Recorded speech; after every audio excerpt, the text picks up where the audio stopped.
Umat Tuhan yang terkasih dalam Yesus Kristus, Salam. Jumpa lagi pada malam ini 11 Maret 2022. Kita telah melakukan berbagai aktivitas kita sepanjang hari ini. Dan akhirnya kita sudah berhimpun kembali dalam persekutuan keluarga. Karena itu mari kita hidupkan mezbah keluarga kita untuk menyatakan syukur kita kepada Tuhan dan mendengarkan kebenaran firman-Nya. Karena itu saya mengajak kita untuk berdoa.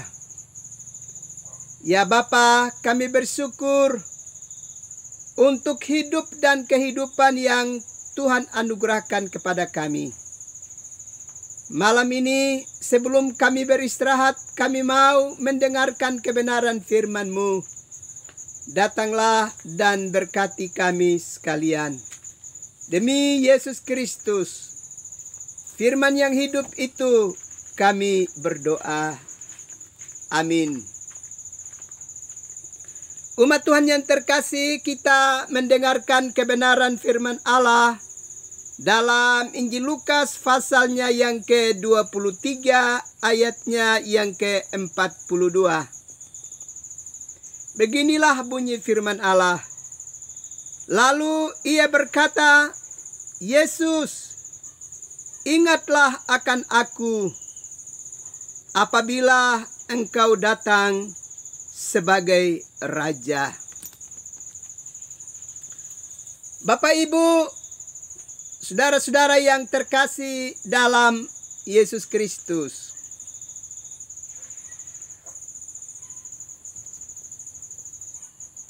Perkataan Yesus, ingatlah akan aku apabila engkau datang sebagai Raja adalah sebuah permintaan, sebuah doa yang disampaikan oleh salah seorang penjahat yang ada di samping Yesus di saat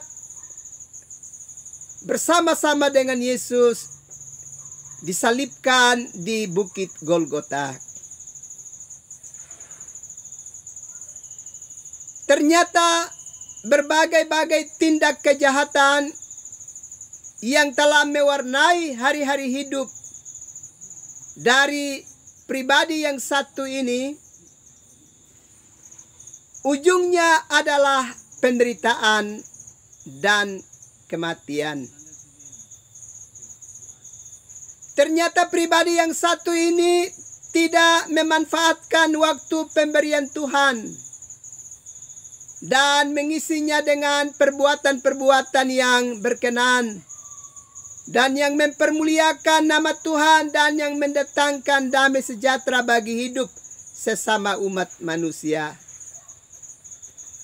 Justru yang dilakukan adalah tindakan-tindakan yang jahat yang pada akhirnya mengantarkan dia tergantung di kayu salib. Bapak, Ibu, saudara-saudara yang terkasih di dalam Yesus Kristus. Ternyata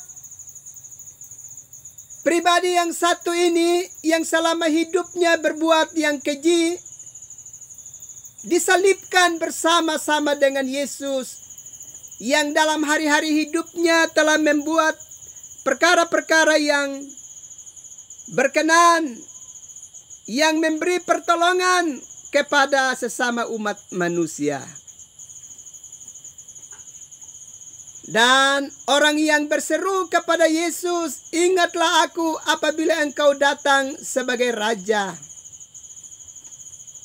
menegur salah seorang sahabatnya yang hidup dalam kejahatan yang juga sekarang disalibkan di samping Yesus, supaya dia berhenti dengan ejekan-ejekan dan sindiran kepada Yesus yang tersalib saat itu. Dia justru mengingatkan temannya bahwa kita memang layak mendapatkan ganjaran ini. Kita layak ada di sini, digantung di salib ini. Sebagai akibat dari perbuatan-perbuatan kita yang jahat. Tapi tidak dengan Yesus.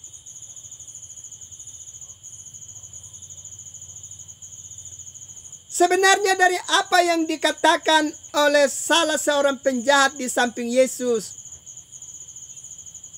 ini adalah sebuah kritikan yang tajam terhadap dunia peradilan pada waktu itu. Sebab si penjahat ini sadar benar bahwa mestinya yang terhukum dan yang tergantung di atas palang salib itu adalah orang-orang seperti dirinya, layak menerima ganjaran itu, hukuman sedemikian rupa bagi hidupnya. Tapi mengapa hukuman seperti ini berlaku juga kepada Yesus, orang yang tidak bersalah?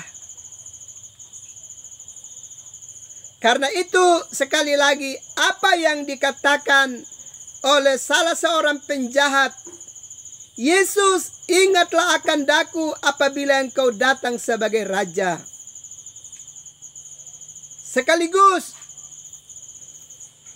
sedang mengingatkan kepada dunia peradilan, juga kepada setiap penguasa, orang-orang yang berkuasa yang diberi kewenangan untuk menyelenggarakan keadilan di tengah-tengah kehidupan dunia. Supaya dengan demikian mereka dapat bertindak dalam sebuah tindakan yang adil dan tidak melakukan ketidakadilan sebagaimana sekarang yang mereka saksikan. Mereka yang adalah para penjahat ternyata menyaksikan ketidakadilan di atas bumi ini.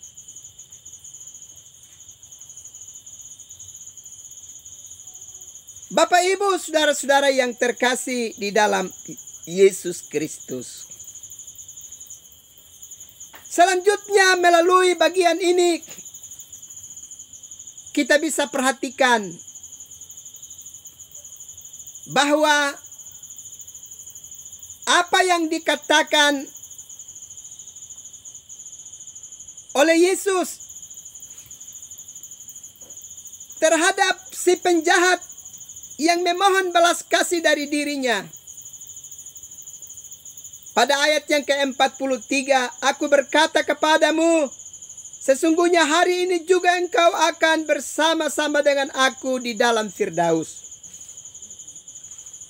Bagian ini mau memberi penegasan kepada kita bahwa keselamatan saudara dan saya itu dimulai dari pertobatan kita dari dosa-dosa yang telah kita kerjakan dan benar-benar berserah penuh kepada Tuhan yang mampu menyelamatkan kehidupan kita.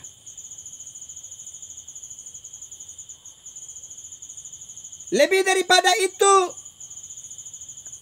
apa yang terjadi dalam peristiwa ini mau mengingatkan kepada kita bahwa setiap orang yang sungguh-sungguh menyatakan pertobatan dalam hidupnya dan benar-benar mengaku bahwa Yesus Kristus itu adalah Tuhan, maka sekalipun dia akan mengalami kematian di dalam dunia ini, tetapi dia tetap ada di dalam persekutuan dengan Yesus Kristus. Karena itu Bapak Ibu saudara-saudara yang terkasih dalam Yesus Kristus, dari perenungan ini beberapa hal harus kita ingat. Pertama,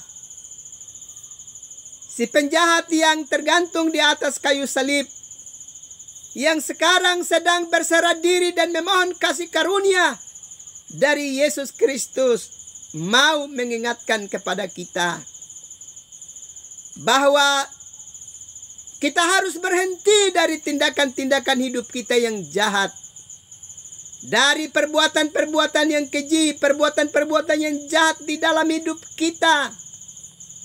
Sebab itu hanya akan mengantarkan kita pada penderitaan dan kematian. Karena itu, belajar dari si penjahat yang satu ini, mari kita segera berhenti dari rancangan-rancangan yang jahat dalam hidup kita dan mulai ambil keputusan untuk hidup melakukan hal-hal yang lebih berkenan dan tinggalkan perbuatan-perbuatan yang tidak berkenan di hadirat Tuhan dan di hadapan sesama kita. Hal yang kedua,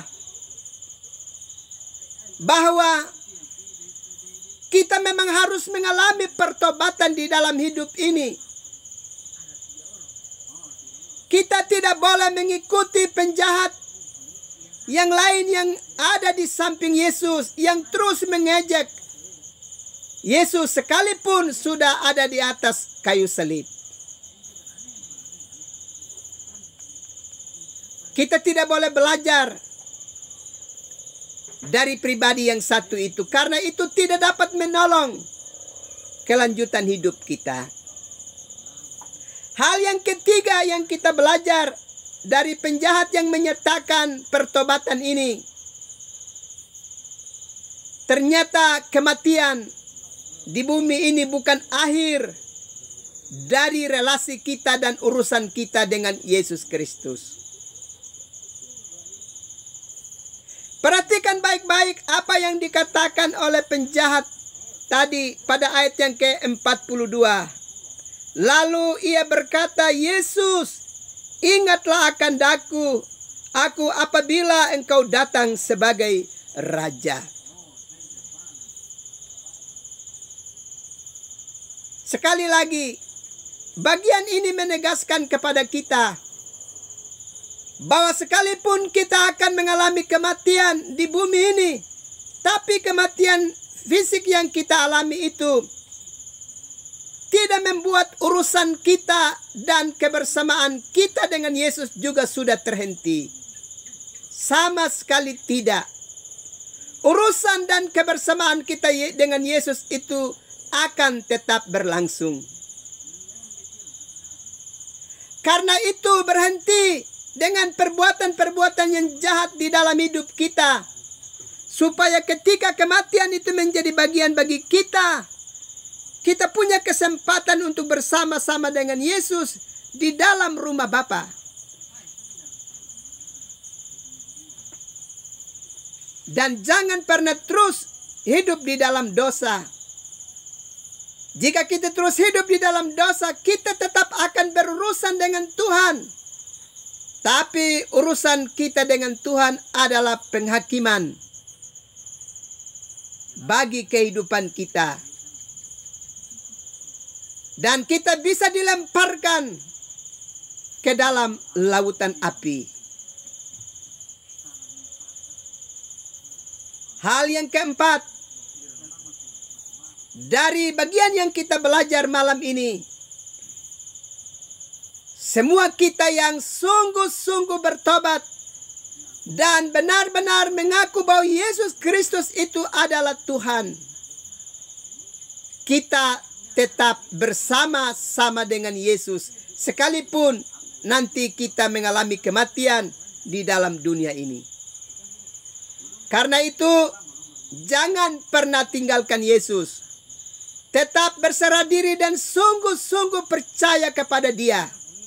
Karena hanya Dia satu-satunya yang bisa menjamin keselamatan kita dan memperkenankan kita untuk hidup bersama dengan Dia di dalam sorga rumah Bapa. Tuhan memberkati kita sekalian. Amin. Mari kita berdoa. Terima kasih Bapa untuk kebenaran firman-Mu yang terus melawat kehidupan kami. Malam ini hamba terus berdoa untuk umat Tuhan yang mengalami penderitaan sakit, baik di rumah-rumah sakit maupun dalam rumah tangga mereka. Hamba berdoa kiranya Tuhan berkenan, Tuhan memulihkan kehidupan mereka, supaya mereka punya kesempatan untuk mengalami pemulihan di dalam hidup mereka, ya Bapa. Tetapi jika itu merupakan duri dalam daging mereka, kiranya Tuhan kuatkan iman percaya mereka untuk menghadapi penderitaan yang mereka alami. Hamba juga berdoa untuk umat-Mu yang ada dalam berbagai-bagai pergumulan lainnya. Di dalamnya termasuk kesulitan ekonomi, juga masa depan anak-anak dan berbagai pergumulan lainnya. Ya Bapa, ulurkanlah tangan-Mu dan berkati umat-Mu sekalian, supaya mereka semua dapat mendapatkan lawatan Tuhan dan mengalami kasih karunia-Mu di dalam hidup mereka. Terima kasih Bapa, malam sudah menjadi bahagian buat kami, dan kami akan beristirahat. Karena itu datanglah dan berkati kami sekalian. Demi Yesus Kristus, yang adalah Tuhan dan Juru Selamat bagi hidup kami, Padamu kami berdoa dan mengucap syukur. Amin. Umat Tuhan yang terkasih dalam Yesus Kristus, selamat malam, selamat beristirahat. Tuhan pasti terus melindungi dan memberkati umat Tuhan sekalian. Salam.